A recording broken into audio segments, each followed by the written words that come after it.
Hi controversy kebab, how are you? కాంట్రవర్సీగా మా అనుకుంటున్నాను. బాప్ ఐఎమ్ నాట్ షూర్. బాప్ ఖచ్చితంగా అయితే బాపే. ఓకే. ఏంటి ఇప్పుడు థియేటర్స్ ఓపెన్ అయినప్పుడు రామ్ గోపాల్ వర్మ భజనే, థియేటర్స్ ఓపెన్ కాకముందు రామ్ గోపాల్ వర్మ భజనే. ఎన్ని రోజులు ఈ భజన మాకు?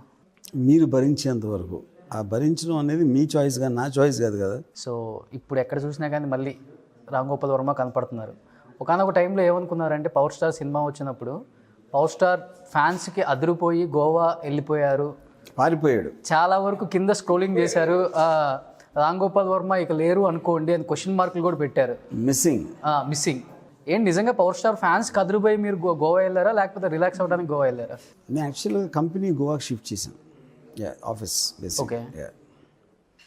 అది కూడా పవర్ స్టార్ రిలీజ్ అయిన చాలా చాలా టైంకి. సో మళ్ళీ ప్రత్యక్షం అవడానికి హైదరాబాద్లో కారణం అంటే ఏం చెప్పగలరు? కరోనా వైరస్ నన్ను పిలిచింది, రా రా అని. కరోనా వైరస్ మీద సినిమా తీయటమేనా, ఏమన్నా వచ్చి తాకిందా ఎప్పుడన్నా? నేనే కరోనా వైరస్ సోకా.